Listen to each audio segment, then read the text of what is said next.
Welcome. My name is Kelly. I'm Nathan. And I'm Emma. And we're back to talk about Demon Slayer Mugen Train.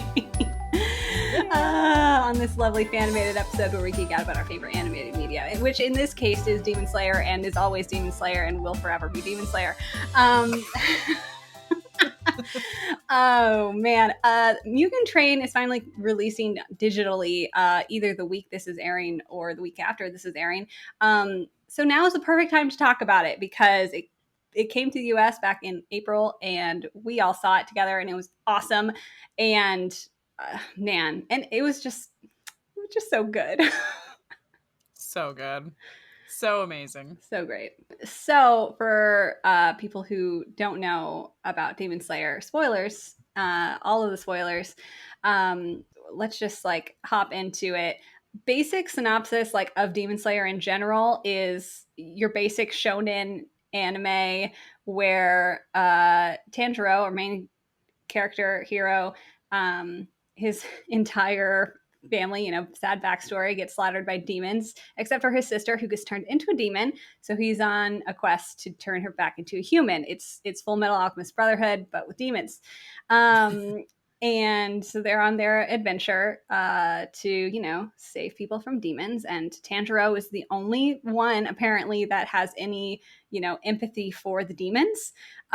So there's that little tidbit that makes him precious boy. And so the movie is an entire arc of the manga, which is deviating from the norm because usually anime movies are like My Hero, where it's here's a side story where you get to see all the characters doing fun stuff, but any character development they have gets shoved out the window as soon as you get back to this regular season. So, but this one is different because it's this is the next step in the journey, and it leads us into the next arc for season 2 that airs in the fall. So, we all saw this in theaters, and I just want to say that was super fun, and I think seeing this in theaters was kind of a must. I would agree. I mean, first of all, it was the first movie I had seen in theaters since the shutdown. So that was just an experience in itself, just to be in a theater where everybody is reacting to the show together. And also being able to see such vivid imagination on this big screen that's high definition. It was just so beautiful. And we all had such a blast because we were all just geeking out the whole time and happy to be together, just laughing our heads off or crying, or both. And it was just such a fun time. That was just such a good time together. And I will treasure that. For sure. This was the first movie I think I've seen over a year and a half. Also the first movie I've seen with a full audience in a really long time. Mm-hmm. I have a history of going to Marvel movies by myself early in the morning to avoid any crowds and annoying children. And so very different experience for me in particular of having, obviously we had COVID restrictions, so it wasn't completely full, but it was a large crowd of people really engaged and energetic about this sort of strange anime movie still, but Definitely. It's always just such a blast to be in a theater with a whole bunch of people who are just as excited about the film as you are. It just makes a whole different experience. Everyone laughs at the joke because everyone gets the jokes and everyone gets what's happening, and so it's I like hearing other people's reactions and laughing together. I love just going to the movie theater in general, and this one especially. Just the animation was breathtaking. I mean, we've been talking about this movie so much. Let me just say, my expectations were fully met. It totally hit the mark for me. Yeah, I think it went past my expectations. I think I always get a little nervous about anime movies that are part of an anime series because, like you said, they'll do their own, side story, and then it doesn't really fit in with the rest of the story arcs moving on with the anime. But I loved that they did stick with staying in the plot of the manga, because that was part of what made it meet all my expectations, is because you get to see those characters develop and you get to see them go on this journey and continue a journey that makes sense. But yeah, I was of course floored with the animation. Like, the animation already in the series was gorgeous, and we got really the best of it at the very end of the season. And what made me so unbelievably happy was that glimpse at the end of the season of the animation was just like an explosion in the film. Like, we saw multiple moments of gorgeous animation, and it was just like, oh, it's so pretty. Oh, it's so pretty. Oh, it's so pretty. like every moment. And I mean, oh my gosh, just being able to geek out with the whole theater. It was a great time. The train. The train was always 3D. It had so many moving parts on it. Like a regular anime, like you think about Full Metal Alchemist, they're at train stations all the time. They're sitting in the train and nothing is moving, or they're at the train station and nothing is moving. Yeah. Most of this entire movie was around and in and around this train that was like 3D rendered and absolutely had beautiful shots, and just like the amount of time and effort that they could put into distinct aspects of the movie could be really seen and shown off, really, where in anime it's about trying to get stuff done quickly. That's the whole like design reason of the style, and then they're going to take an arc and put it into a movie and dedicate so much time to a single location, really, that they're going to make it look good. Yeah. Yes. And I like that you mentioned the 3D quality, because I think something that's fascinating about this particular film is that things are always moving. Like, from every shot, like there is always something moving. So that's really cool. The animation studio Ufotable like has done so much over the years with 3D animation and like just doing some really cool things. And this show I feel like is just like the pinnacle of that for them. And like I was a little nervous going in, like, because I'd like hyped up all my expectations for like this visual spectacular thing, but it totally met them, because like every a single scene I was just like, oh, eye candy, this is just gorgeous. I mean, I can't wait to rewatch it, but especially on a big screen. And just all of the fighting sequences too, like, yes, the train for sure, and how they're able to maneuver around it, but also just like how they're maneuvering through fight choreography and how that's portrayed is just like, wow, it just hit the mark. It was so good. Like, I was just, there were moments where I was literally just like in awe. Like, I I was like, what is happening? This is beautiful. This is beautiful. Yeah, like, do you remember the scene where they were in one of the boxes, or one of the train cars, and there were 3 of them fighting different demons at the same time in one car, and like Tanjiro was moving through. Like, I don't know if you remember that scene, but that was like so insane to me, because they're all doing their own fight choreography, and it's, oh my gosh, it was beautiful. It's crazy. Great, crazy train. Yes.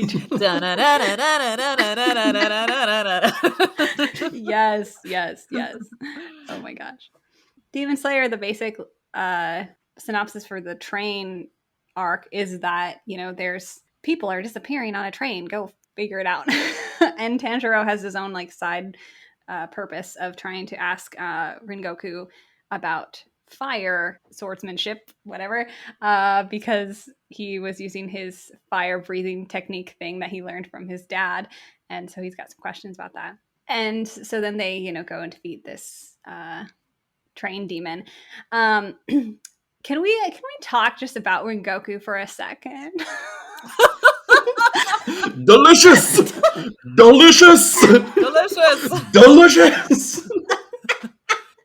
Yes.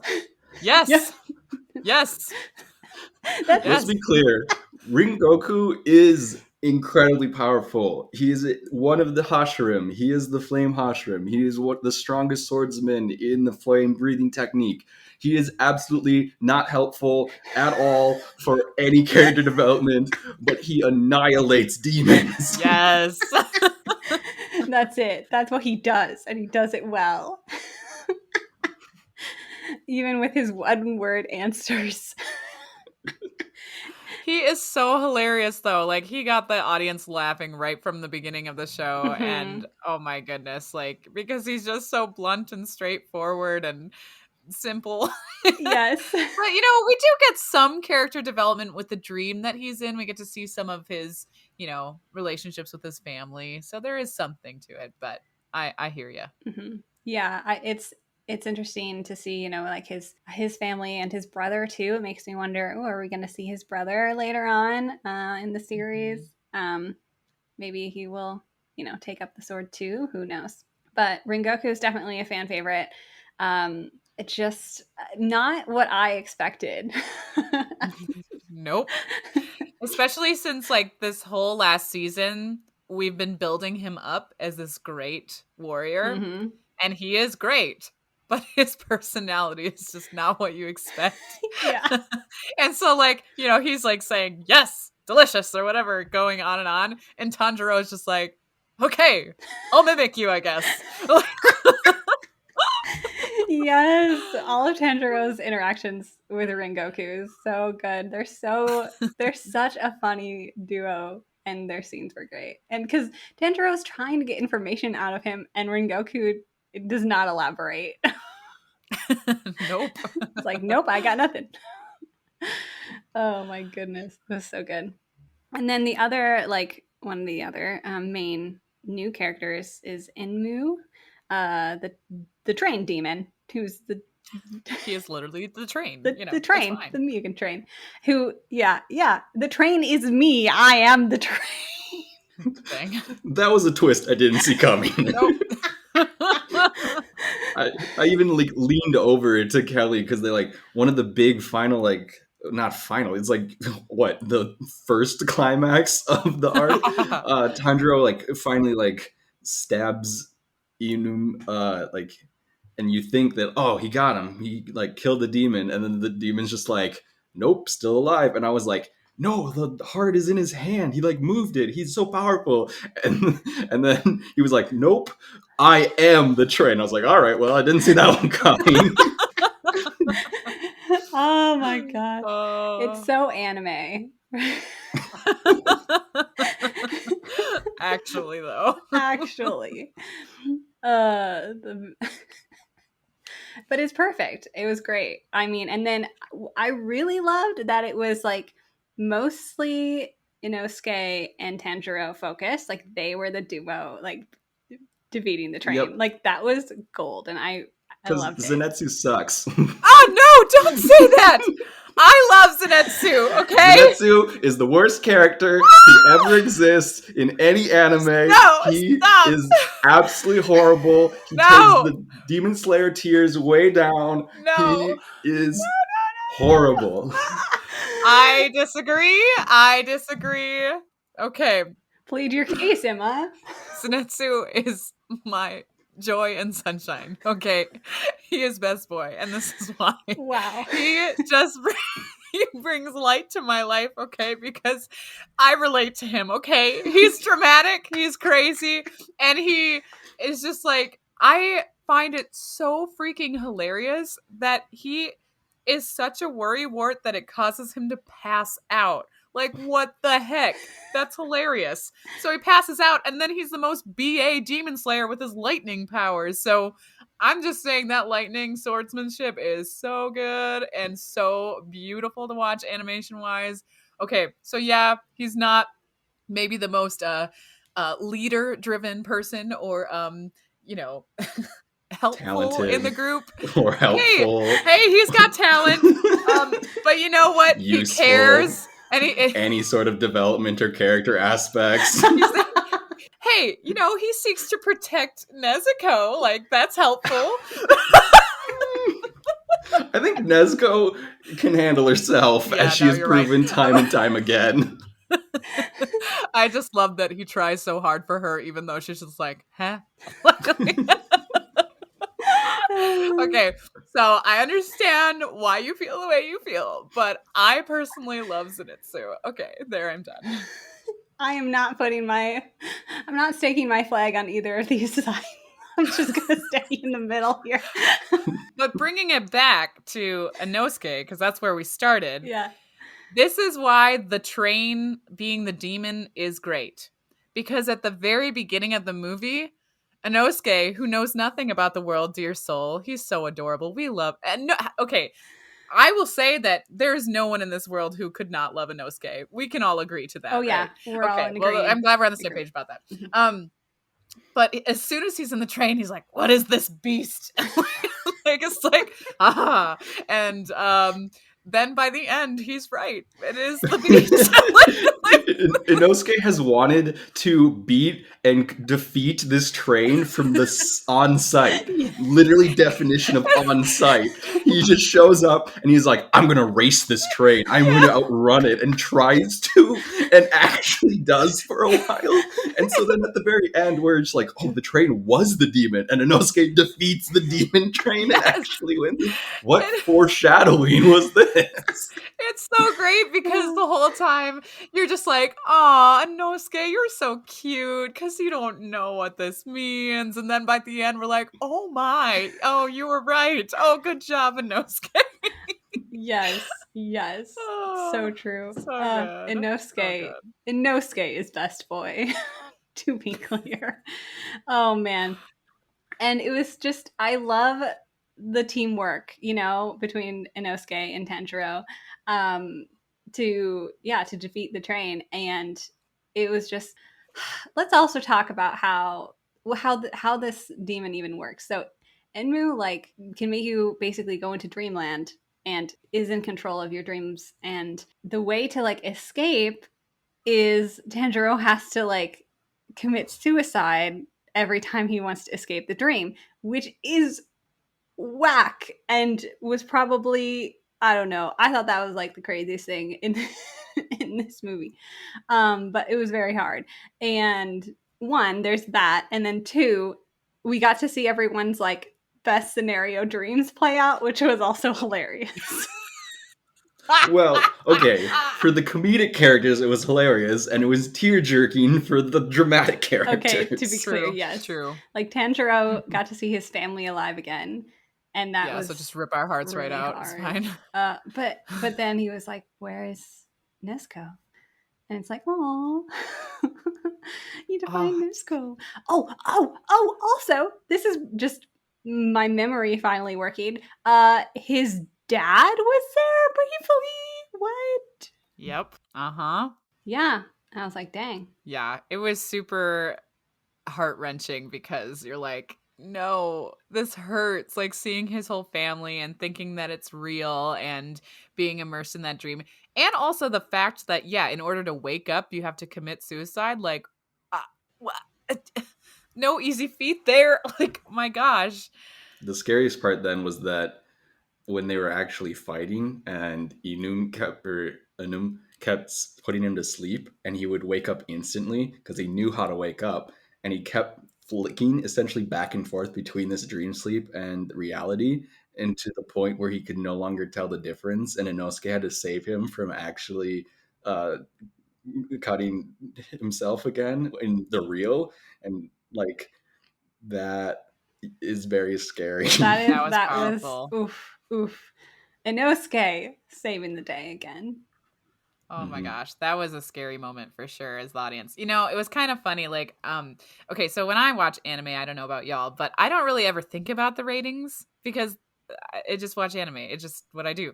But I just thought it was so funny, going into the theater and be like, rated R. Oh yeah, I guess. I guess it is. Yeah, this is a rated R for sure. I just thought that was great.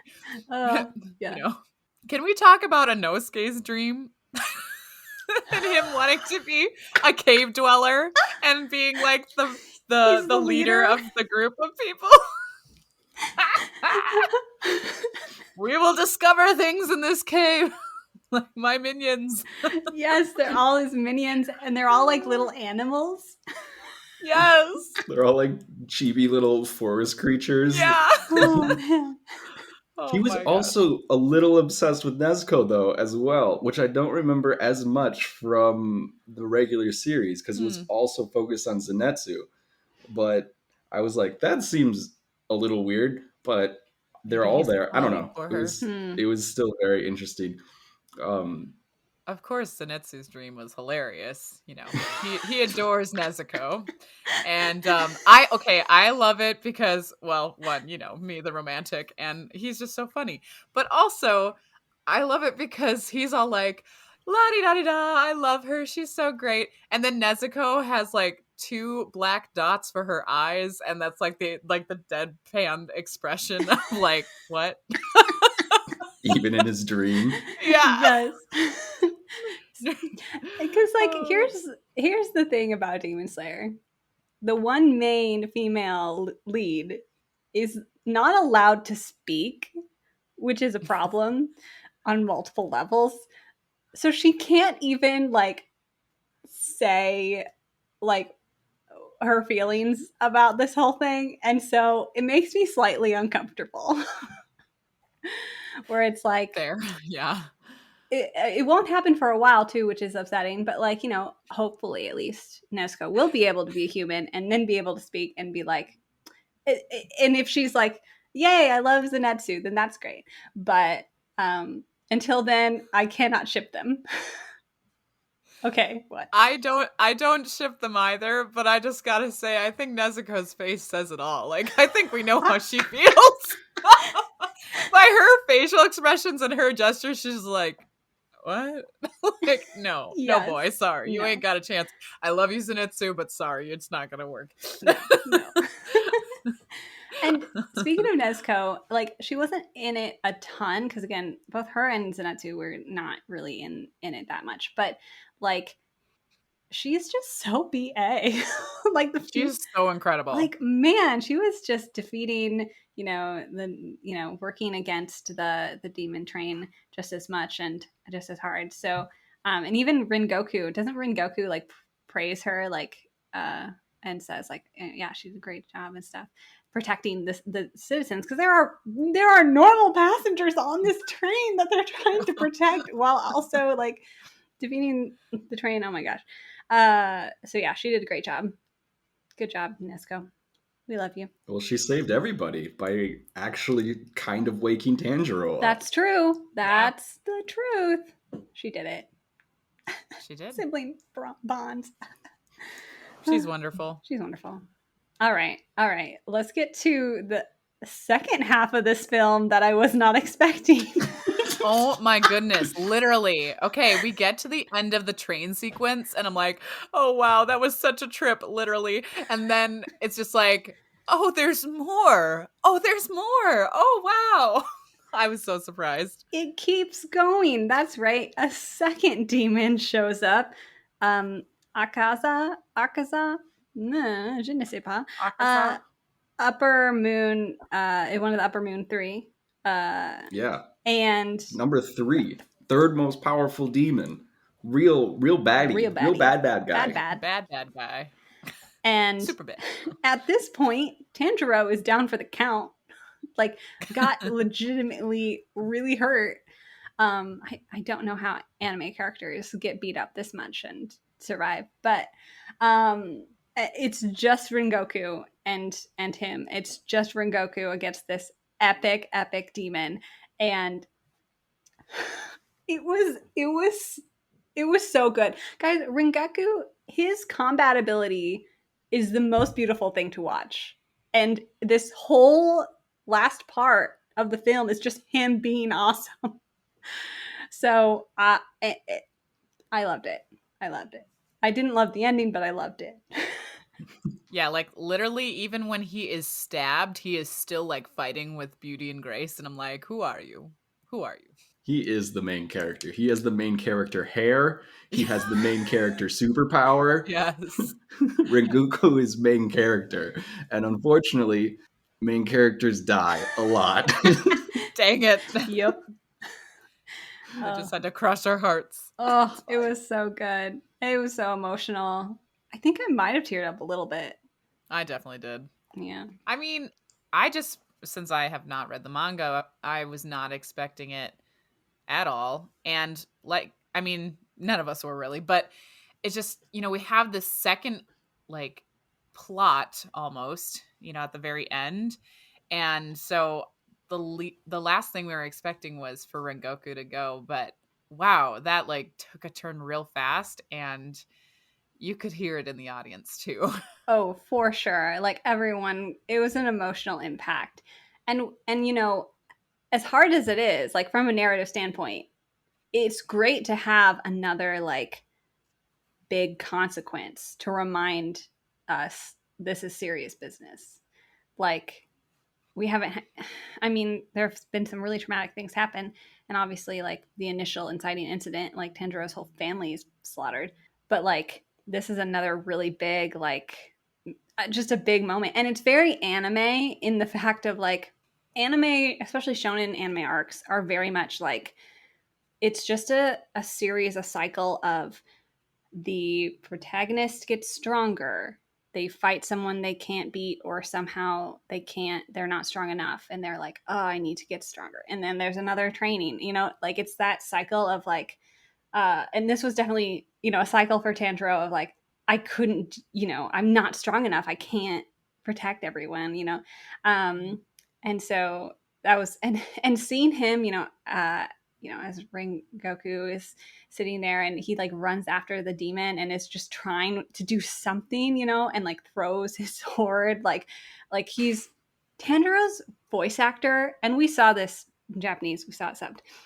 His Japanese voice actor is so good. This is one of my favorite voice acting performances. It's the Japanese voice actor for Tanjiro, because it's so emotional, and that in the moment, you know, when Rengoku's dying and when he runs after that demon and is just like so overwhelmed, and I'm just like that. Honestly, that like Tanjiro's reaction to things makes me cry more than the actual stuff that's happening.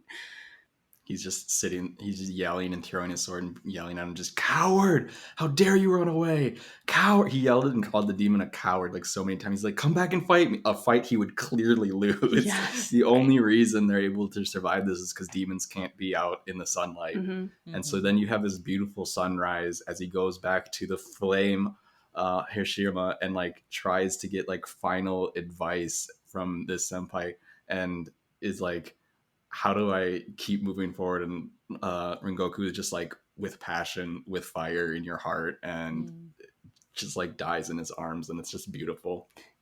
Just keep Beautiful. moving forward. Oh man, this movie was a trip, and it was so good. Tanjiro losing his sword again every time. He can't hold on to these things. He keeps losing his sword every single series. It's So good. great. And so you're sitting there in this horribly dramatic That's idea, fine.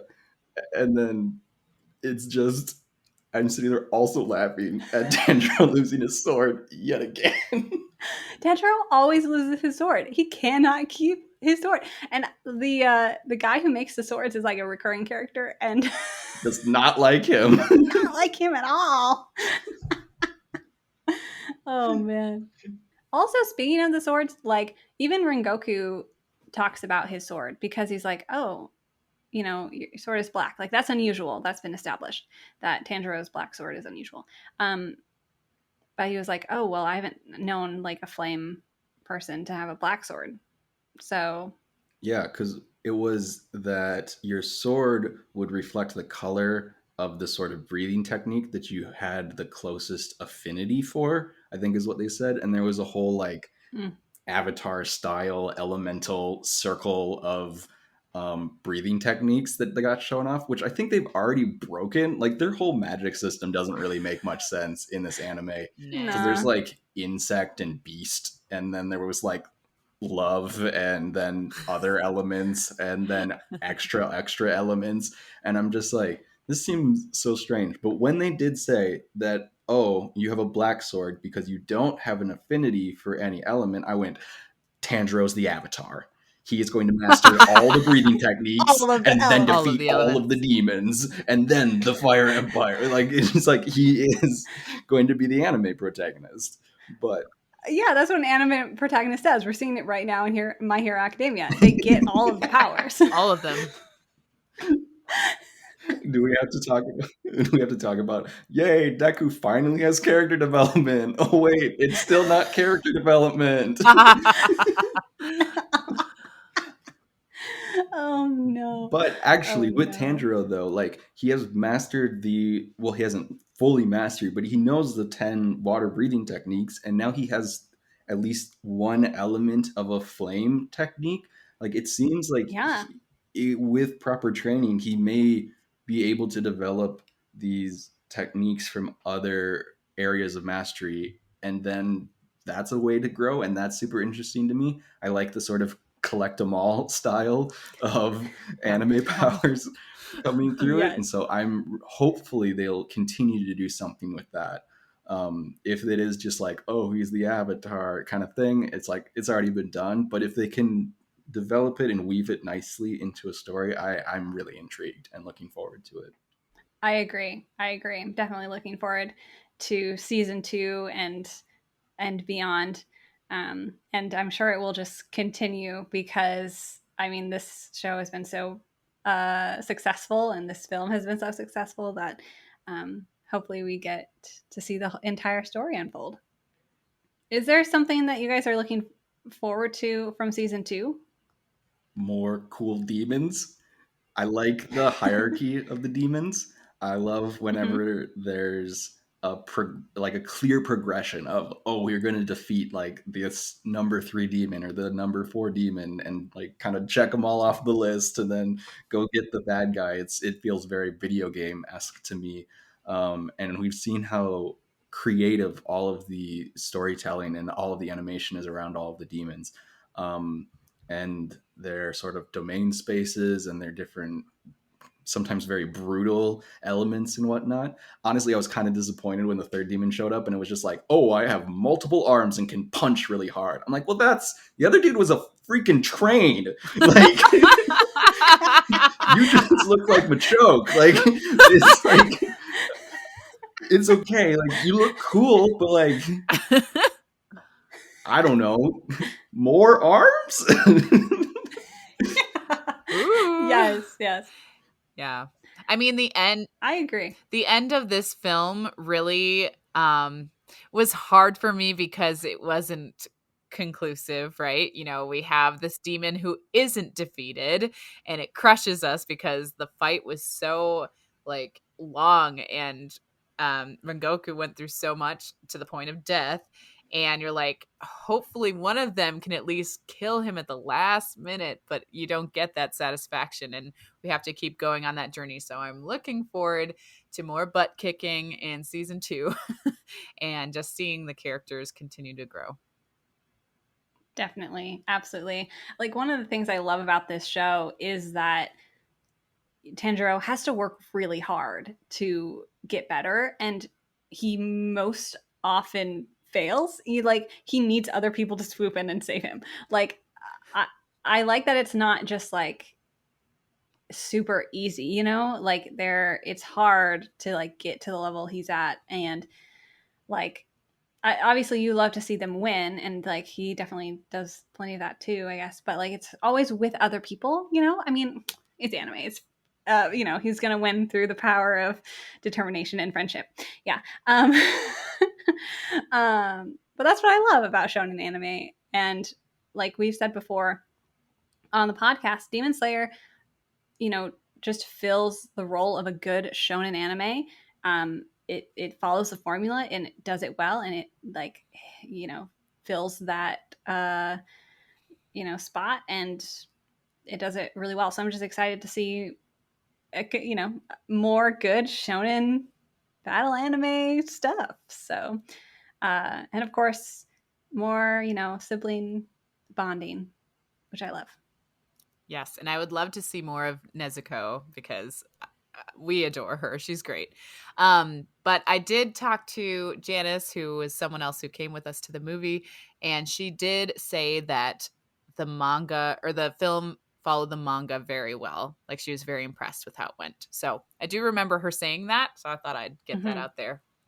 Absolutely. Yeah, I love to have that opinion. It's always fun to talk to her because she is one of the few people I know that reads a lot more manga. And like, you know, the three of us, we haven't read this manga, so we're just here for the anime. So it's good to have that input. The last thing that I want to mention is I just love the music behind this film as well. The music really adds to the emotion of this piece, and with all the different fight choreo and whatnot, it is just really well done and really beautiful and really ties all of the pieces together. So the music is done by Yuki Kajura and Go Shina, and I just love it so much. So just had to throw a little shout out there. Excellent. Absolutely. Agreed. Well, if you follow any anime news at all, and especially if you're listening to this particular podcast episode, I'm going to assume you already know that Demon Slayer Mugen Train broke a bunch of box office records. um, it had a worldwide box office of over 500 million US dollars, making it the highest grossing film of 2020, which, you know, does not surprise me. It had the best 3-day opening in Japanese box office, even with theaters at half capacity due to the pandemic. Basically, it was the highest grossing film in Japanese box office ever, like even beating out Spirited Away, which was holding that rank. And we had been talking before, like one of the big reasons is probably because of the pandemic, because Hollywood was not releasing a lot. No one was releasing a lot of anything. And yet, you know, like we've seen time and time again throughout the pandemic that animation is one form of media that can be done remotely, with a team in different places. Not to say that I think that this was done remotely, because I mean, Japanese animation studios and Japanese companies in general don't do a lot of remote stuff, but just that, like, it was ready at the right time. Like, this was timing. This was just like it came at the right time. And so here, you know, they're at Japanese box office where two things had to happen. One, that, you know, Japan even let their theaters be open in the first place, and two, that there were no other shows to see. And so we've got Mugen Train, and it totally broke every record. There were some uh, theaters in Japan that were showing the film up to like 40 different times in a day. Oh my God. Yeah. That's incredible. What?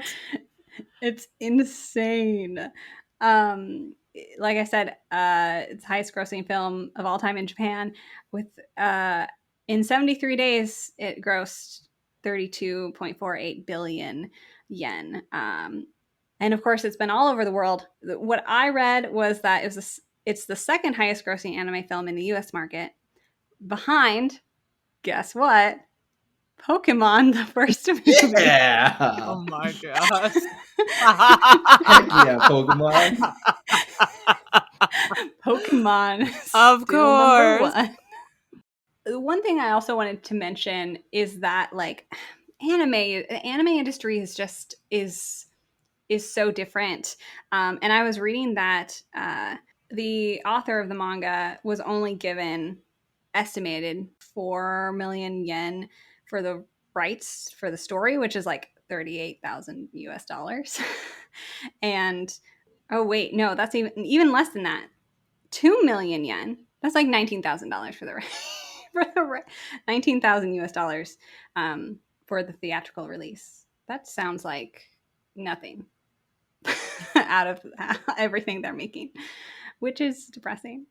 The Japanese anime industry is just something else.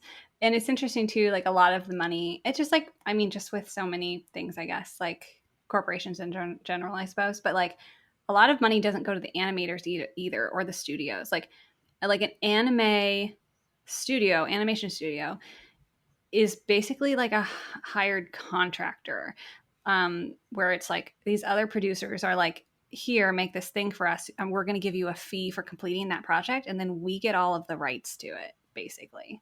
And they're the one, like these higher up producers are the ones that get all the money.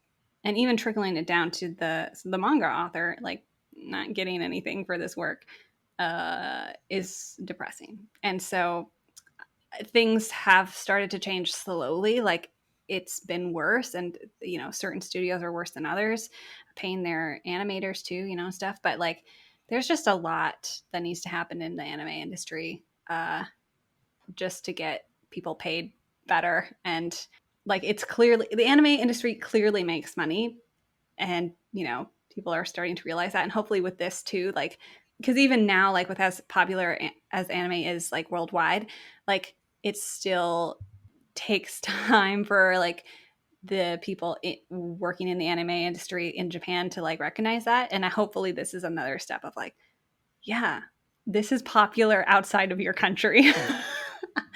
And so you're making so much money, you should give it to the people who are actually working on it. So that's all. Just wanted to talk about that.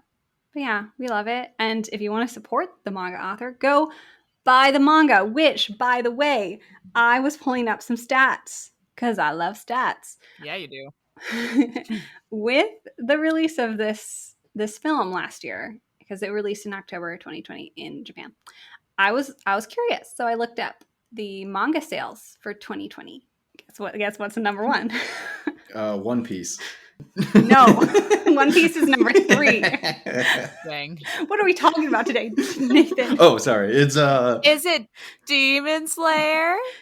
Good job, Emma. Gold Oh, star. yay! Thank you.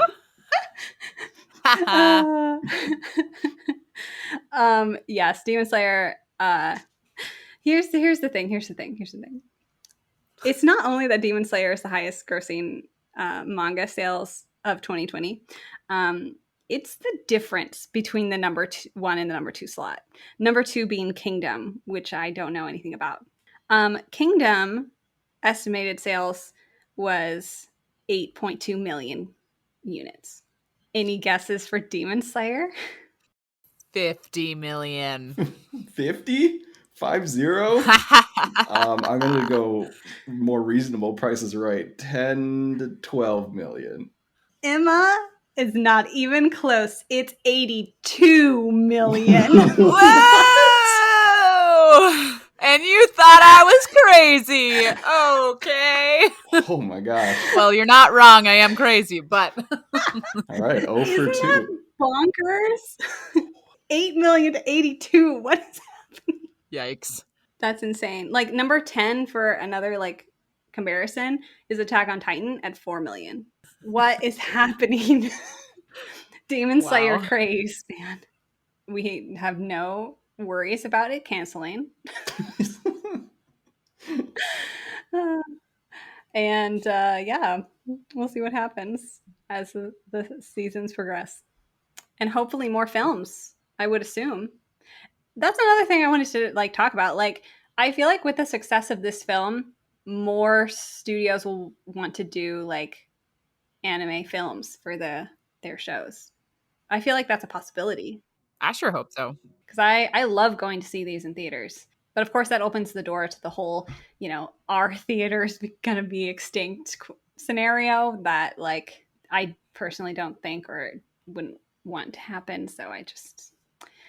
yeah, but like, it's like animation was designed for that big screen, though, because it is so artistic. Like, yes, it's fun to watch on your TV or your laptop, but it's just a whole new experience being in that theater. So I think it's a great opportunity personally, but who am I? We're just some weird people on the internet. Yeah. I don't know. I like the longer form. I like the binging. I like the having the little commercial breaks and the little cliffhangers every 25-ish minutes. Watching the intro about 5 million times. Watching the end of Jujutsu Kaisen on repeat.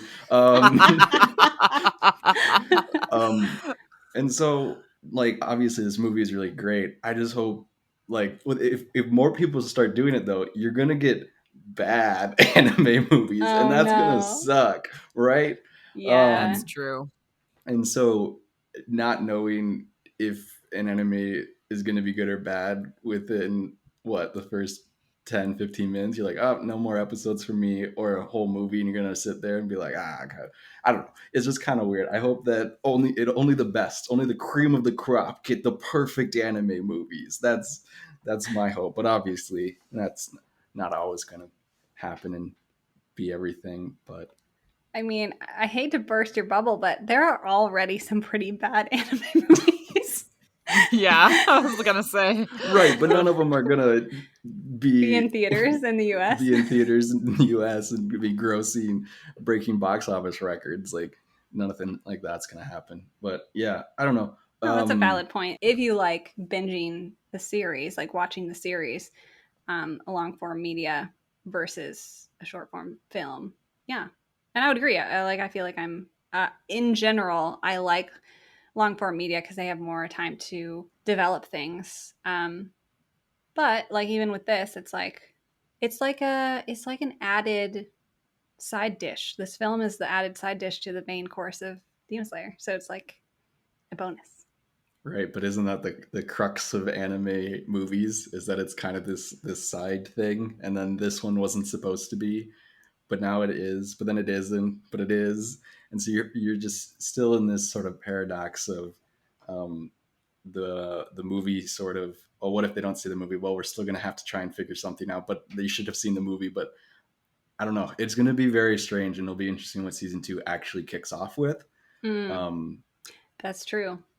I also Will it just make sense for people who haven't seen the film, or is everyone going to be lost if they haven't seen the film? right. Right.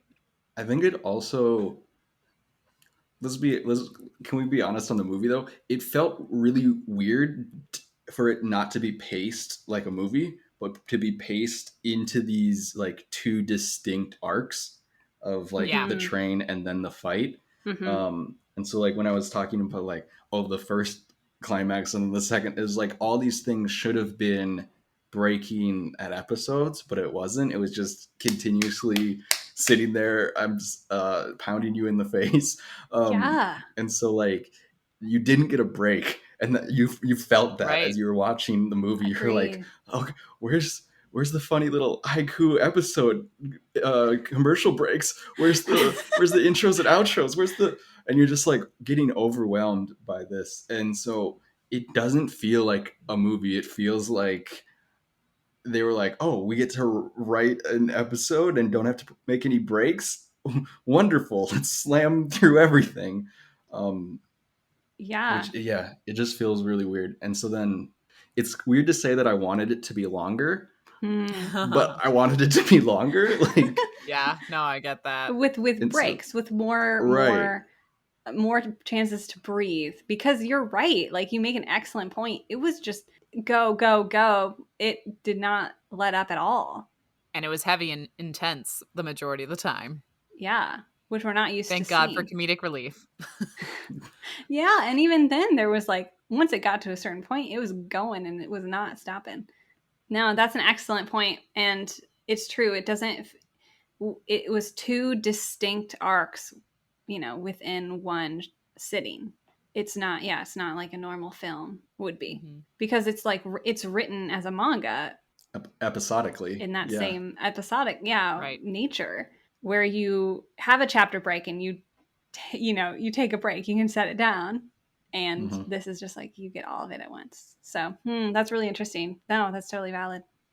Yeah, especially since the second arc was a lot shorter than the first arc.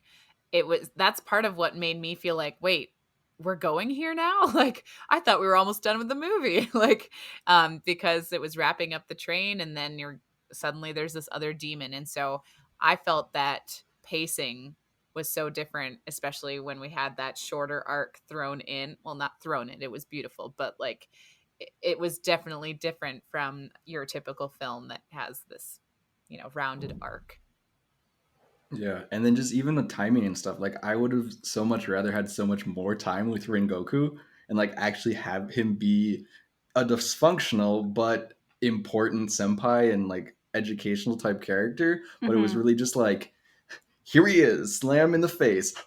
Now he's gone, and it was like, just a revolving door of Yeah. anime characters, which is just is tough to see. Rengoku can come back in flashback episodes. Too soon. Too soon. uh, all right, all right. Nevertheless, it was incredibly enjoyable. I can't wait to watch it again, and I'm very much looking forward to season 2. Yeah, I can't wait to watch it again. All right, before we wrap up here, what are your favorite moments in this movie? I love whenever any sort of animated or visual media has to try and think up something intangible. And so, in the middle of all these people having their dream sequences, which are still tangible ideas of them roaming around and whatnot, there were these sort of infiltrating children that were trying to sort of break the demon slayer's souls, and so that the demon could then like consume them in some way. And so they had to sort of break out of the dreamscape into this sort of ethereal soul area. And so you didn't get to see it for Inosuke and Zenitsu because their dreams were chaotic and non-functional. But Tanjiro and Runoke had very like distinct ideas of what their souls looked like. And the Mm. idea that Tanjiro's soul was this endless placid lake with a blazing sun warming everything was so Yes. beautiful and interesting to see. And this a small child that was like breaking into his dream just like dropped his like weapon and like sank into the water and was like, this is literal like relief and love and happiness that he had never felt before, Mm, and like yeah. gave up his fight. Was one, I think, was the best moment of the movie, of just how interesting the visualization of it was and how driving of the character of Tanjiro it was. Yeah, that was a beautiful moment. It was Mhm. it was gorgeous. It was absolutely, especially after you see the contrast of Rengoku and it's just fire everywhere. Right, Rengoku is also so great because it was just like overpowering. Like no one else could exist within his soul because that is the amount of fiery passion that he has. And it was just explosions of fire and lava and beautiful things to animate in sort of just an absolute domain of uh destruction, very Jujutsu Kaisen-esque, of the lava head domain, but still like his own soul was like fighting back against the villain arc, and like every essence of Rengoku was this energetic passion to survive and to accomplish everything he wanted. Absolutely. And even like thinking about those scenes, Tanjiro has these little like spirity creatures, little friends in his, and like the kid is like looking for his spirit or whatever, and the little creatures are like, "We'll help you," like helping him try to find it. And it's just like, that's Tanjiro. That's like he's going to help someone even to his own detriment. You know what I mean? He's just always going to be Mhm. just self-sacrificial. Good choice, Nathan. Good Good choice. good call. Yes. Emma, what about you?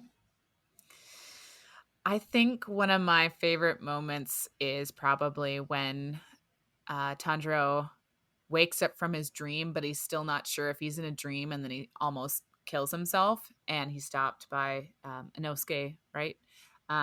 That was one of my favorite moments because of the shock factor more than anything.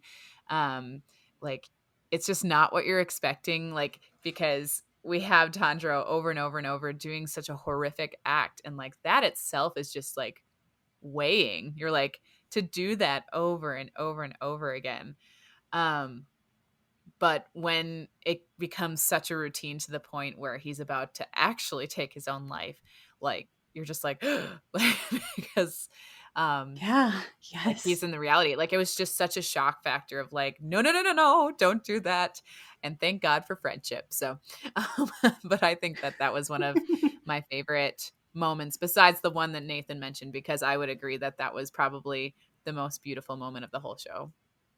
Man, it's so hard to choose, and you both picked such good ones. I think I'm going to go with, just bouncing off of what I've said already. after, Rengoku's fight, and Tanjiro is just so upset and like goes after the demon a little bit. But he also says, which I thing that I really, really love, that Rengoku still won. Like, he died, but he still won because he kept the demon from hurting any of the other passengers or any of the other demon slayers that were there. And just that idea of like, yes, Rengoku died, but he didn't lose, Mm-hmm. I really liked that. It's right in the heart, guys. All the heartstrings. So good, so good. Also like to point out that no one's favorite included Zenzetsu, because he is the worst and the worst character in the entire show. He has no good roles. Nathan, He's super annoying. Nathan, this is a podcast where we geek out and not bring others down, okay? I love so the I'm just tension. gonna put that there. Zenetsu, I love you. Whatever, Nathan. Don't look at me like that. We'll leave it up to the listeners. I'll put a poll on Instagram. Is Zenetsu great or not as much? The worst. He's the worst. No, he's great. All right. I'll let you know what happens. All right. Well, thank you guys so much for listening to this week's episode. Fanimated is made possible by our generous patrons over at patreon.com/Fanimated. You can join the crew for as little as $1 a month and hear bonus content and vote for upcoming episodes. So if you want to tell us what we should be talking about, that's where you go. The music is provided by Purple Planet Music. The art's done by myself. You can find me on Instagram at CandorDraw. You can email us at fanimatedpodcast@gmail.com or reach out to us on Instagram and Facebook at Fanimated Podcast. And thank you, Nathan and Emma, for joining me for Anime Trio Demon Slayer chat. So, yeah. We did it. We did it. We did it. Hooray. Yay. It was so fun. So next week I'll be talking about Luca, Pixar's new film. Kate and Laura and I will be discussing that, so make sure you stick around for next week's episode. In the meantime, stay tuned and stay animated.